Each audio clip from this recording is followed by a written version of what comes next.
have pp가 옵니다. have pp. 됐어요? 이게 진짜 과거 시제예요. 이게 진짜 과거 시제. 됐어요?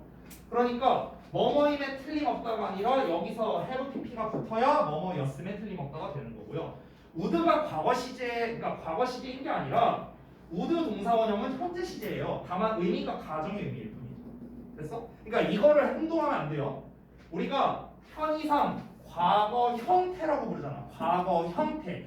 생긴 건 과거형이에요. 과거형. 근데 해석은 현재라고요. 현재 시제야, 현재 시제. 여러분 그냥 심플하게 정리하면 조동사의 동사 원형은 현재 시제예요. 뭐가 나오든 간에. 근데 조동사의 have pp가 나와야 과거 시제가 되는 겁니다. 무슨 말인지 알겠어요? 이렇게 정리하면 간단합니다. 그러면 should는 알다시피 아까 내가 이제 해야 한다. 얘네가 잘 알고 있는 뜻으로 그냥 쓸게요. 뭐 하는 게 당연하다. 자, 해야 한다니까. 그러면은 should have pp가 붙으면 뭐뭐 했어야 하는 게 되는 거고요. would have pp가 되면 했을 텐데가 되는 거고요. 그래서 may have pp가 되면 뭐뭐 했을지도 모른다고 되는 거고요. 됐어요?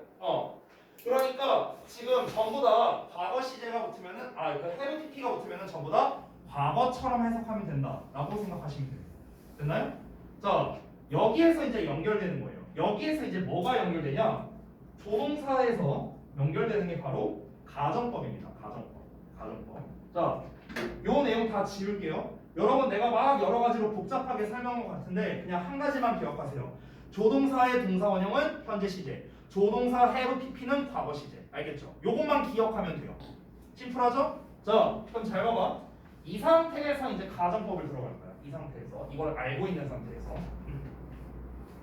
자, 봅시다. 여기서 가정법이야. 그럼 우리가 가정법 하면은 흔히 이제 중딩 때 배웠던 게 가정법 과거, 가정법 과거 완료 이거잖아. 그러면 가정법 과거형부터 써볼까? 가정법 과거. 자, 내가 과거형이라고 쓸게요. 과거형. 여러분 과거형이라는 거는 과거 형태라는 뜻이야. 과거 형태. 잘 봐봐. 우리가 가정법 과거는 if 주어 동사의 과거형 쓰고 주어 조동사의 과거형의 동사 원형을 써요. 그렇죠? 이게 가정법 과거형 되죠. 그럼 잘 봐봐. 이 녀석의 시제가 뭘까요? 시제가 뭘까? 이 덩어리의 시제가 뭐예요? 현재 시제가 되는 거예요. 됐어? 이걸 이해해야 되는 거야. 왜 현재 시제일까? 조동사의 과거의 동사 원형 강사. 방금 배웠잖아. 그렇죠? 그래서 우리가 가정법 과거를 어떻게 해석하냐? 만약 뭐뭐 한다면 한다? 현재 시제죠? 뭐뭐 할 텐데라고 해석하잖아. 할 텐데 이거 뭐예요? 이것도 현재 시제죠. 됐어? 그래서 우리가 문법책에 뭐라고 나오냐? 가정법 배우면 항상 문법책에 나오는 멘트가 있어요. 뭐라고 쓰인 줄 알아요? 현재 사실의 반대. 이렇게 나와 있어요. 가정법 과거를 배울 때. 이게 학생들 입장에서 항상 혼동이 왔던 게 아니 가정법 과거라며. 아니 근데 왜 현재야? 막 이러면서 헷갈렸다고. 왜 현재인지 이제 여러분은 이해할 수 있습니다. 왜 그렇다? 조동사의 과거에 동사 원형이 나왔기 때문이에요. 조동사의 과거는 무슨 의미를 담고 있다? 가정의 의미를 담고 있다 했어요. 그렇죠? 근데 뒤에 동사 원형 나오면 뭐다? 현재 시제라고 했죠. 내가. 그렇죠? 그러니까 여러분 여기서 중요한 건 뭐냐면 가정법의 본체는 여기예요. 여기가 본체가 아니에요. 내가 흔히 가정법이 뭐냐라고 물어봤을 때 대부분은요 if를 얘기합니다. if는 중요한 게 아니에요. 여러분 if가 없어도 가정법을 쓸 수 있습니다. IUC 가정법도 있잖아. as if 가정법도 있고요. without 가정법도 있잖아. 여기엔 if가 안 들어있는데? 근데 어떻게 가정법일 수 있어요? 다 조동사의 과거형이기 때문에 그런 겁니다. 알겠죠? 그러니까 여기가 본체예요. 다시 말합니다. 강조해서 가정의 의미를 담고 있는 건 조동사의 과거형입니다. 조동사의 과거형. 알겠죠? 만약에 if 주어 동사의 과거형 나왔는데 여기에 조동사의 과거형을 안 쓸 수도 있거든요. 그냥 과거형 동사가 나오는 경우도 있어요. 그럼 이건 뭡니까? 가정법이 아닌 거예요. 가정법이 아니라고요. 알겠죠? 다시 if가 본체가 아니야. 얘가 본체예요. 알겠죠? 봐봐. 우리가 가정법 과거 완료형이 있어요. 얘는 어떻게 씁니까? if 주어에 had pp 나오고 주어 조동사의 과거에 have pp 이렇게 쓰죠. 이게 가정법 과거 완료잖아. 그럼 얘는 시제가 뭐겠어요? 과거 시제가 되는 거죠. 왜? 조동사의 과거 나왔으니까 일단 가정의 의미를 담고 있어. 근데 뒤에 have pp가 나왔네? 그럼 뭐가 되는 거야? 과거 시제입니다. 아까 배웠죠. 되니? 이렇게 연결되는 거예요. 이렇게 연결되는 거예요. 그래서 우리가 해석을 어떻게 합니까? 만약 뭐뭐 했다면 뭐뭐 했을 텐데 이렇게 해석이 되는 거죠. 그래서 과거 사실의 반대다 이렇게 나온 겁니다. 우리가 중딩 때 배운 게 다 이런 거예요. 그래서 제가 설명한 거는요 사실 별거 없습니다. 되게 심플한 것들이에요. 다 심플한 것들. 그냥 정리하자면 이렇습니다. 아 조동사의 동사원형은 현재고 조동사의 have pp는 과거구나. 이걸 우리가 알고 있는 상태에서 가정법으로 연결이 된 거예요. 그래서 가정법에서 조동사의 과거 동사원형 나왔으니까 과거형은 가정의 의미를 담고 있고 동사원형 쓰면 현재 시제 이렇게 된 거죠. 조동사의 과거형 나왔으니까 가정의 의미를 담고 있고 뒤에 have pp 나왔으니까 과거 시제구나 이렇게 연결됩니다. 알겠죠? 이게 다 우리가 중딩 때 배웠던 겁니다. 근데 우리가 중딩 때 배웠을 때는 왜 가정법이 헷갈렸냐? 이게 매치가 안 되거든요. 과거라고 하는데 시제는 해석은 현재로 되고요. 과거 완료라는데 해석은 과거로 되고 이러니까 이제 우리가 매칭이 잘 안 됐던 거예요. 여러분 제가 형이라고 썼잖아요. 형태가 그렇다고 해요. 형태는 과거, 형태는 과거 완료야. 형태는. 근데 여기가 본체가 아니라고요. 다시 한번. 여기에 과거랑 과거 완료 형태를 쓴 이유는 뭐냐면요. CJH 시키라고 한 거예요. 어쨌든 간 과거형이잖아. 어쨌든 간 과거 완료형이잖아. 그러니까 CJH 하려고 일부러 이런 형태를 한 겁니다. 근데 본체는 어디라고? 여기가 본체라고. 주절이니까. 그래서 그러니까 현재 시제, 과거 시제가 된다는 거죠. 요거를 알면은 우리가 이제 앞으로 해석하기가 훨씬 더 수월할 수 있다는 거 아시겠죠? 자, 그래서 지금 제가 설명드린 게 사실상 유닛 4의 조동사와 법의 핵심을 다 설명한 거거든요. 이게. 자, 그러면은 지금까지 제가 설명드린 것 핵심 개념은 다 말씀드렸습니다. 그럼 이제 더 중요한 게 남아있죠. 뭡니까? 그래서 시험에 어떻게 나와요? 이거죠. 이 조동사랑 법이 시험에 어떻게 나옵니까? 이걸 알아야겠고요. 두 번째, 그래서 우리는 어떻게 풀어야 돼요? 이걸 알아야겠죠. 그렇죠? 그거를 알려드릴게요. 잠깐 쉬었다가 시간이 좀 많이 지났으니까. 자, 잠시 쉬었다가 이제 책에 있는 내용에서 좀 특이한 사항들 그리고 시험 포인트, 풀이법 이런 거 설명드릴게요. 자, 쉬었다 합시다.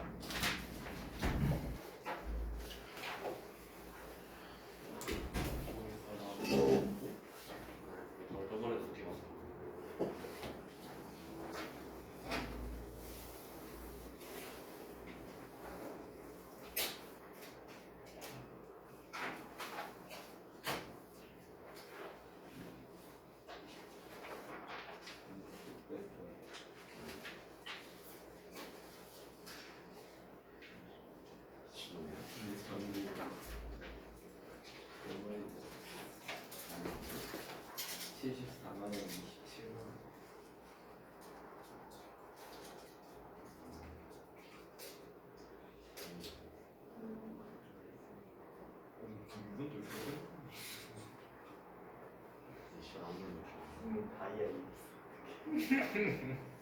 빨리 저희처럼 올려. 있어. 뭘못 그리는지. 게임?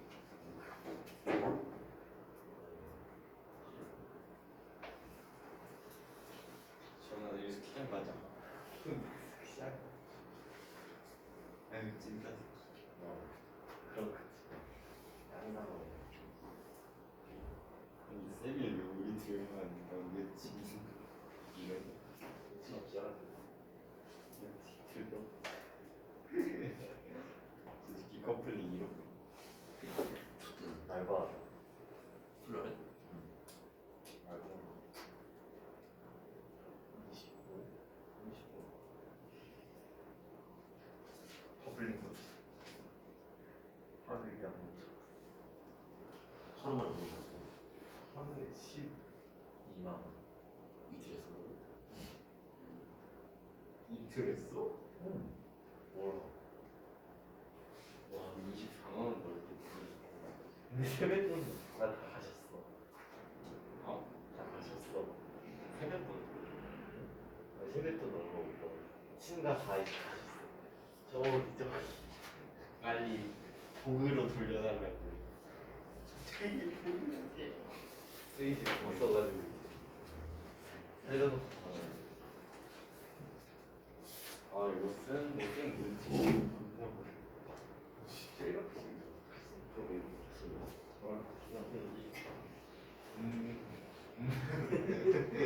이거 예쁘게 잘 해서 스케줄 되는 거. 아 수식하고 있어. 아이고 재민기가 안 났어. 아니 이거 갑자기 전날에 예매하기 전날에 집에 무슨 체육관비냐는.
회사도 방학되니까 아예 붙여버려.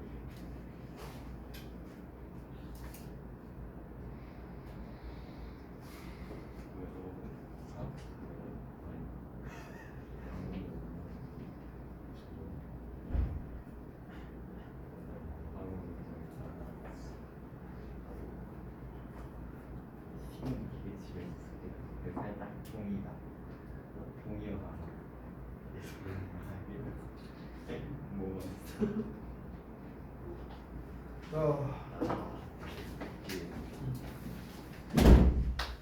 암호 시험 조금만 이따 봅시다. 기억을 하셨군요. 아니 내가 바보가 아니에요. 아니, 나를 어떻게 보고 있는 거야 대체? 그럼 내가 여기 시험지를 보고 왔겠어요? 이거. 내가 바보가 아니야. 아까 테이블을 딱 슬프 봤는데 없길래 나 정말 안 보겠는데 써가지고. 아직도 나를 잘 모르는구나. 나랑 한 달 가까이 수업을 했는데 제가 바보가 아닙니다. 아니 내가 까먹었을 리가 있겠냐. 자 봅시다. 62쪽에 있는 책 내용을 하나씩 보면서 설명드릴 건데요. 자, 좀 여기를 좀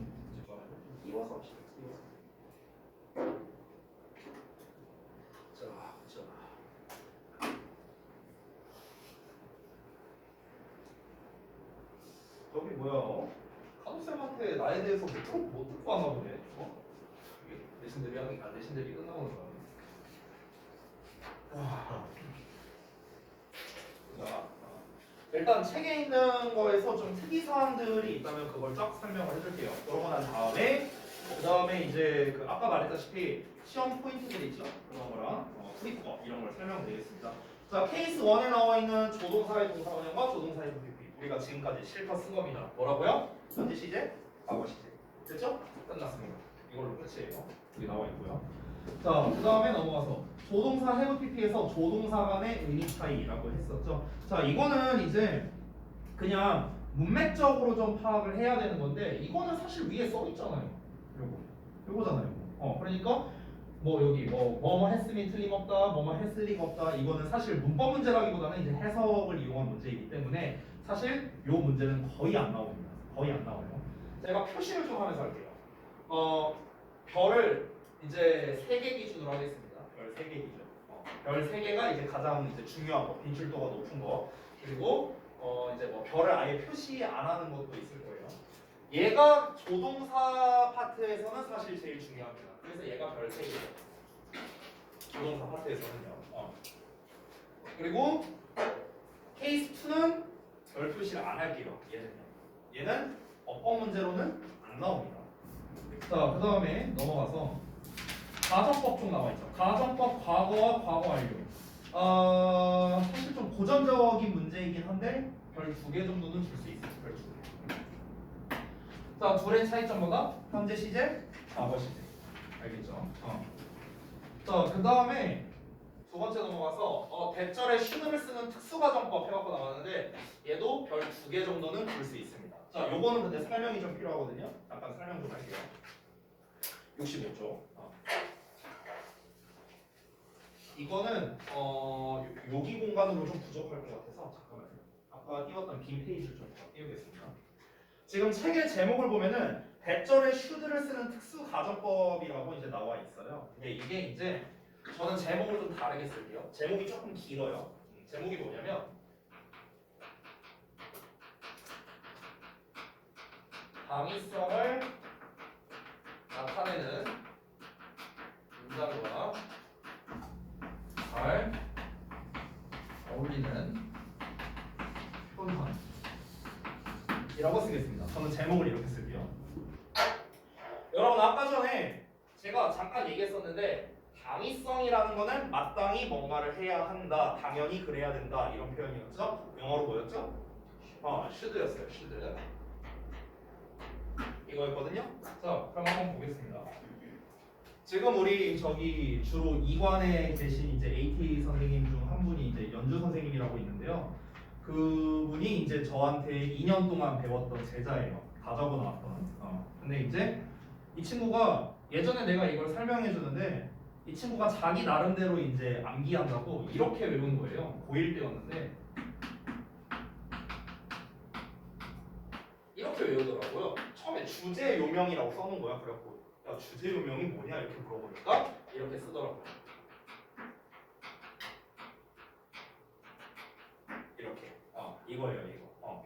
그래서 주장하다, 제안하다, 요구하다, 명령하다 하나만 더 쓸게요. 충고하다까지. 됐어요? 이 표현들. 자 그럼 이거의 대표적인 단어를 하나씩만 써볼까? 자 주장하다 하면은 insist죠. 제안하다는 뭐예요? suggest죠. 자 요구하다. 뭐 require도 되겠고 아니면 뭐 ask 써도 되겠죠. 하나만 쓸게요. 명령하다. 명령하다 뭐 command도 있고 order도 있죠. order로 쓸게요 그냥. 충고하다는 advise. 됐어요? 이 단어들의 공통점이 2개가 있어요. 2개. 자, 첫 번째 공통점. 얘네들은요. 대절을 목적으로 갖습니다. 대절. 그럼 대절에 뭐가 나와요? 주어 동사 나오겠죠? 그렇죠? 자, 근데 대절에 주어 동사가 나오는데 요 동사 자리를 주목해야 됩니다. 요 동사 자리. 이 동사 자리에 어떤 형태를 쓰냐면요. should의 동사 원형을 씁니다. should가 뭘 나타냅니까? 당위성을 나타낸다고 제목에 써놨죠. 그러면 당위성을 나타내는 문장이 어디예요? 대절이에요. 대절. 그래서 이 대절과 잘 어울리는 표현이 얘네라는 뜻이에요. 그래서 내가 제목을 이렇게 쓴 겁니다. 그죠? 근데 여기서 특이한 게 하나 있습니다. 뭐냐? 이때 이 should는요 생략이 가능해요. 생략이 가능해요. 그래서 어법 문제가 어떻게 나오냐가 여기다가 밑줄 쳐놓습니다. 여기다가. 예를 들어 얘가 3인칭 단수적어 나왔어. 만약 he 같은 거 나왔어. 원래는 우리가 is라고 써야 되잖아. 그렇지? 근데 실제로 어떻게 써야 돼? he라고 써야 돼. he, be 이렇게 써야 돼. 이상하죠? 이상한 게 아니에요. 앞에 should가 없는 거고. 됐어요? 만약에 부정문으로 써볼게요. 만약에 he isn't라고 썼어요. 그럼 역시나 틀린 거예요. 어떻게 써야 될까? not be라고 써야 돼요. 왜? should가 생략된 거니까. 원래 should not be일 거 아니야. 근데 should가 빠졌으니까 not be 이렇게 써야 된다. 이해되셨죠? 됐어요?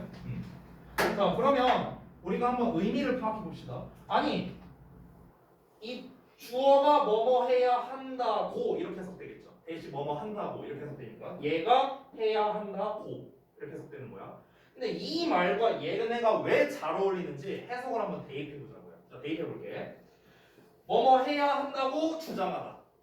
해야 한다고 제안했습니다. 해야 한다고 요구했습니다. 해야 한다고 명령했습니다. 해야 한다고 충고해줬습니다. 어때요? 해야 한다라는 말과 잘 어울리죠. 됐어요? 그래서 이 표현들에 이어서 대절이 나오면 뭐다? should가 생략되어 있다 라고 보시면 되는 겁니다. 이해하셨죠? 자 근데 이거에서 따로 시험 포인트를 따로 말할게요. 이거는요 좀 이제 시험에 여러 가지 측면으로 나올 수 있거든. 이게 시험에 낼 수 있는 버전이 3개가 있어요. 3개가 있어. 그래서 그거를 다 이제 나눠서 할 건데요. 여기다가 기출 포인트라고 제가 쓸게요. 기출 포인트는 기출 포인트를요 난이도별로 제가 한번 이렇게 나눠보겠습니다. 난이도별로. 난이도를 상중하로 나눌게요. 상중하. 자, 하 난이도부터 한번 해보겠습니다. 하 난이도. 자, 상난이도 여기. 자, 하 난이도부터. 하 난이도는요, 여러분 어떻게 되냐면 방금 전에 내가 설명한 거 있죠. 주장, 제안, 요구, 명령, 충고의 동사가 나오면 대절에 should가 나오는데 should가 생략되어 있다라는 방금 전에 한 내용. 이걸로 그냥 시험에 나오는 겁니다. 그래서 어디다가? 여기다가 밑줄 쳐놓는 거고. 이렇게 시험 나오는 거예요. 됐죠? 그래서 방금 이거는 제가 설명할 뭐 여기다 쓸 필요가 없겠죠? 이 내용, 그냥 이 내용으로 나옵니다. 그냥 그 설명한 내용. 설명 내용 그대로 출제가 되는 거예요. 이게 하 난이도예요. 자, 중난이도를 볼게요. 중난이도. 중난이도는 뭐냐면요. 기본적으로 서제스트로 많이 나옵니다. 서제스트를 이용해서 출제를 하는데, 자, 서제스트를 이용해서 출제한다는 게 뭐냐면, 얘들아, 이 서제스트가 제안하다 말고 또 다른 무슨 뜻이 있죠? 제안하다 말고 또 있잖아요. 아니 제안하다 말고 또 뭐 있냐고. 다른 거. 이 고이들의 어휘력이 시어? 이게 정도밖에 안 돼. 자, 첫 번째 시사하다라는 뜻이 있고요. 나 하나 물어보자. 시사하다가 뭔지 아냐? 한글로 시사가 뭔지 알아요? 뭐뭐를 시사하다. 시사하다가 뭔데? 그거에 대한 이제 의미 같은 그거에 대한 이야기를 조금 주관적 펼치는 뭔 얘기라고 이거? 잠깐만, 얘 둘은 뭔 얘기하고 있냐? 아니야고 이게 좀 똑같은 것들끼리 하고 있는. 시사하다가 무슨 뜻이냐면요. 좀 쉽게 표현할게요. 미리 보여주다 라는 뜻이에요. 미리 보여주다. 아니면 대표적으로 보여주다. 이런 뜻이에요. 이게 시사하다예요. 그래서 자, 뭐 예를 들어서 뭐 요즘에 청소년들이 뭐 이런 뭐 가출하는 애들이 많아집니다. 이거는 요즘 청소년들이 존나 빠졌다는 걸 시사하는 겁니다. 대표적으로 보여주는 사례다. 이런 의미가 되는 거예요. 그래서 이게 시사하다야. 한글도 모르고 자스트가. 그리고 암시하다는 뜻도 있고요. 하나 더 있거든요. 또 뭐가 있냐면요.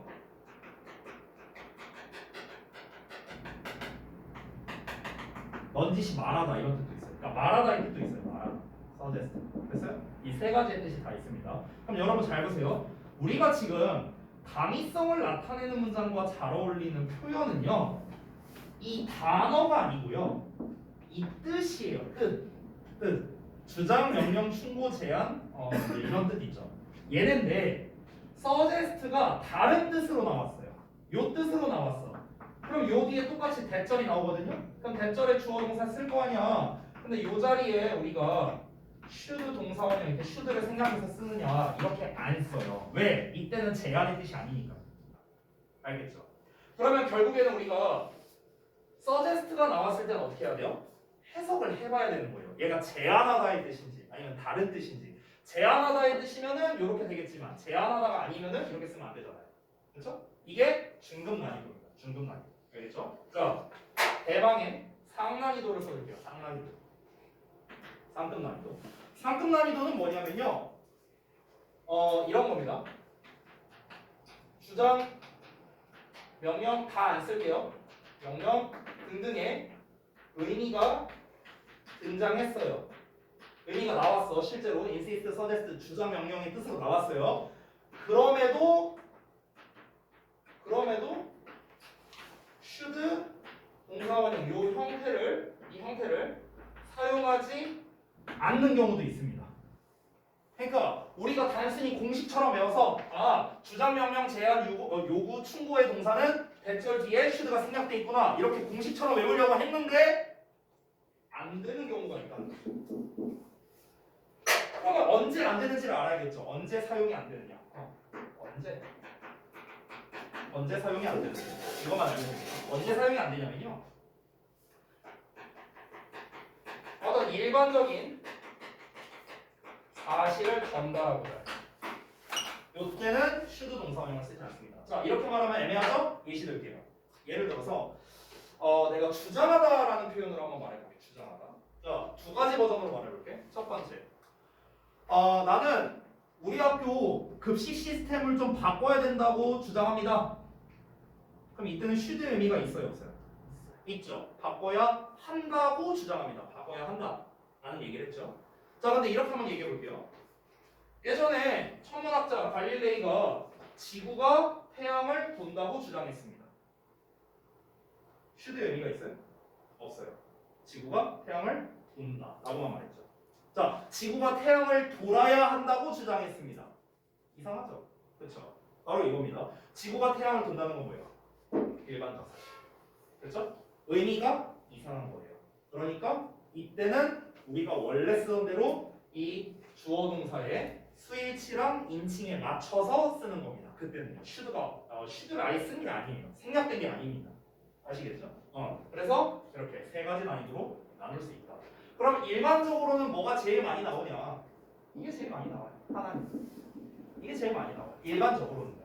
그럼 이 중난이도, 상난이도는 이제 기출 빈도수로 따지면요 그렇게 높진 않습니다. 그렇게 이제 자주 나오는 애들은 아니에요. 솔직히 말하면 자주 나오는 애들은 아닌데 여러분이 이제 언제 주의를 해야 되냐면 이 표현들, 이 버전이 나왔어. 얘네들 나오고 대절 나오고 주어 동사 나오는 이런 형태가 있다고 쳐볼게. 그러면은 이 셋 중에 하나를 이용해서 충분히 시험을 낼 수 있다는 거예요.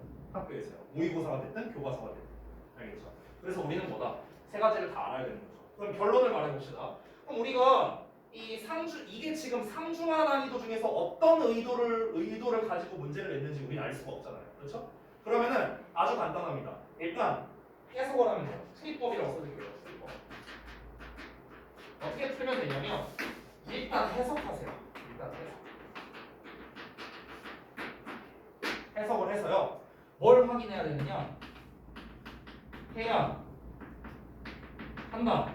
라는 이 해석이 적합한지 따져보는 겁니다. 괜히 1번이라 썼나요? 이런 끝이에요. 이게 풀이법이에요. 그러니까 문장이 딱 나왔는데 뭐뭐 해야 한다고 뭐뭐 합니다 해석이 맞는지 아닌지를 확인해 보라고요. 그게 적절한지 아닌지. 그게 적절하면 뭐예요? should가 생략됐구나. 만약에 해야 한다는 말을 넣었는데 아까처럼 이상해요. 지구가 태양을 돌아야 한다. 막 이상한 말이 해석이 돼요. 그러면 뭐다? 이거는 should 그거 아니구나. 이 용법이 아니구나. 그냥 원래대로 맞춰서 우리가 쓰면 되는구나. 라고 이해하시면 되는 겁니다. 자, 이거는 책에 있는 거를 조금 이제 봐야 되는데 한번 볼게요. 자, 여기 내용을 한번 보겠습니다. 이거 다 지워도 되죠? 다 지울게요.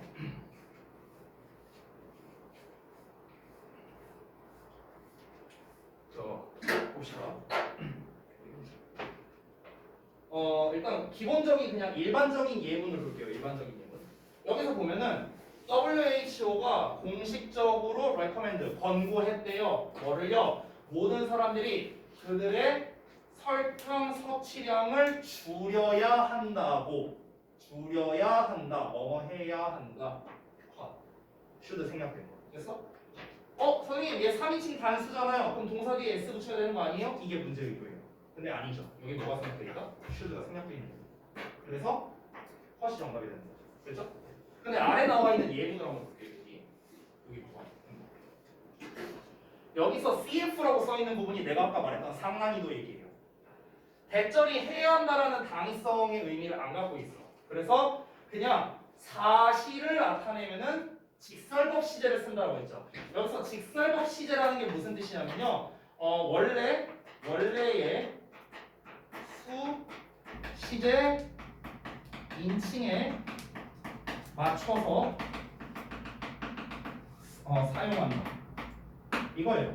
됐어? 이겁니다. 이거. 이 얘기를 직설법 시제라고 줄여서 말한 거예요. 직설법 시제란 다시 한번 뭐다? 원래의 수 시제 인칭에 맞춰서 써라. 이런 말이 되는 거예요. 자, 예시를 봅시다. He insisted. 그가 주장했어요. 대절이라고요.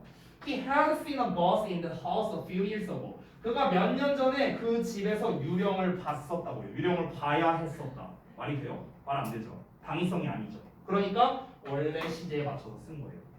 두 번째 거 볼까요? I advised him that he had a little chance of winning. 나는 그에게 충고했어. 대절이라고 충고했는데 그가 이길 가능성이 거의 없어야 한다고 조언했대요. 말이 돼요? 가능성이 없어야 돼. 너는 이길 가능성이 없어야 돼. 갈구는 거잖아 이거는. 그렇잖아. 그러니까 이길 가능성이 없다고 조언했다. 그냥 이길 가능성이 없다는 사실을 전달한다. 그렇죠? 그러니까 과거 시제로 그냥 쓴 겁니다. 알겠죠? 그러니까 포인트는 뭡니까? 해석이요. 해석. 알겠죠? 문제풀이의 포인트는 해석이다. 자, 넘어갈게요. 그 뒤에 끝났네? 끝났네요? 조동사 더 끝났네? 그러면은 그 아까 전에 말했던 전체적인 이제 기출 포인트나 이런 걸 가지고 얘기하겠습니다. 전체적인 포인트. 자, 방금 전에 설명한 뭐 이런 should를 이용한 특수가정법 여기에서는 기출 포인트나 이런 걸 다 설명했으니까 정리 좀 할게요. 자, 이렇게 쓰겠습니다.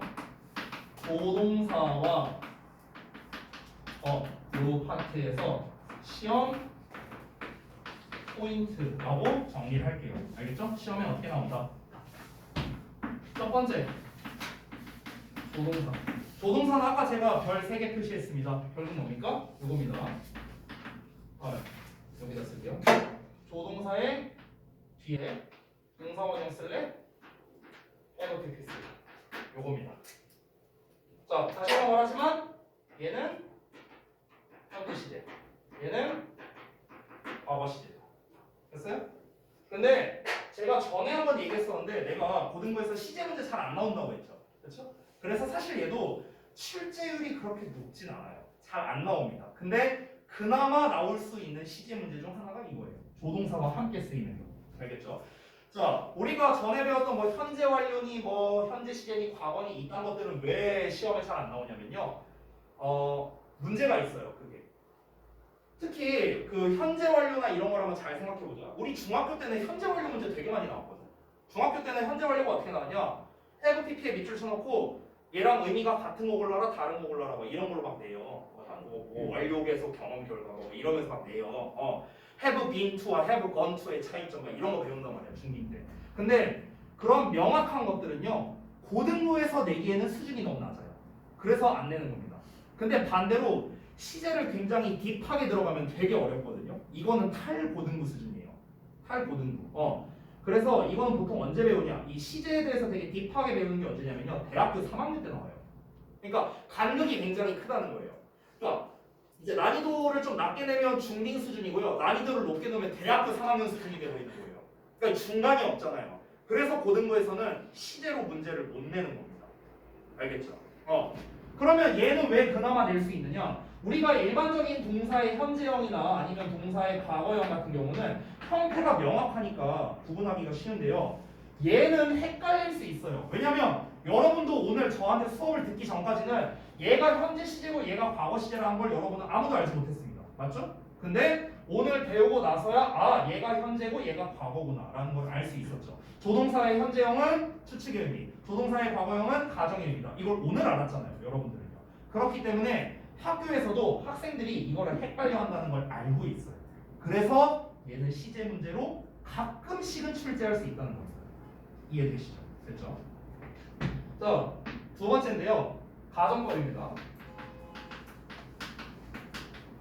가정법에서는요, 그냥 중요한 게 딱 하나입니다.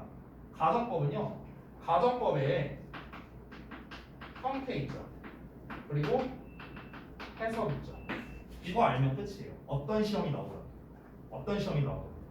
아까 내가 썼었죠. if 주어 과거 동사, 주어 조동사의 과거 동사원형. 가정법 과거.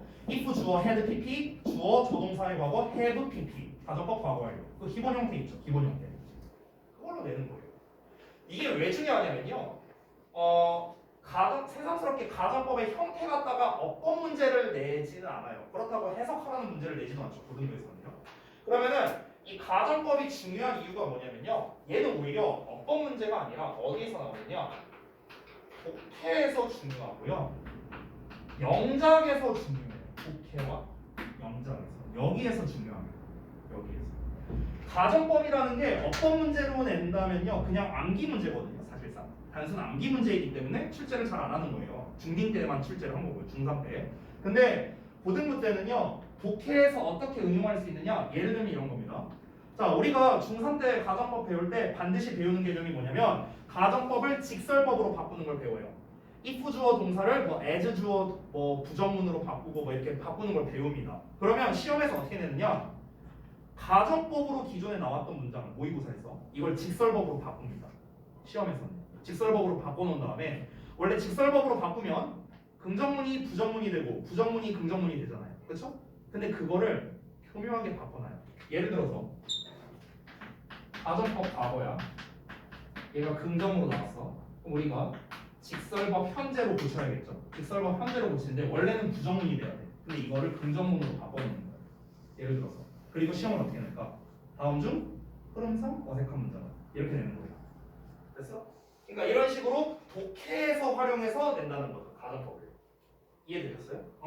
그러니까 가정법이라는 거는요. 어법상 어색한 거를 골라라라는 문제에서는 그렇게 적합한 문제는 아니에요. 우리가 고등부에서 나오는 어법 문제는 유형이 하나밖에 없잖아요. 밑줄 5개 쳐놓고 어법상 어색한 거 골라. 이거밖에 없잖아. 모의고사 29번이면. 그렇죠? 거기에서 내기에는 좋은 문제는 아니라는 거예요. 가정법은. 근데 가정법은 다시 한번 말하지만 다른 쪽으로 응용할 여지가 많다는 거예요. 독해 쪽으로나 아니면 서술형 쪽으로. 아시겠죠? 서술형으로 낸다면 당연히 영작하는 거죠. 단순히 한글 보고 영작을 하는 걸 내거나 아니면 요약하는 거를 정리해서 쓰게끔 하거나 이런 식으로 출제하는 게 다 가정법입니다. 그럼 우리가 기본적으로 뭘 알아야겠어요?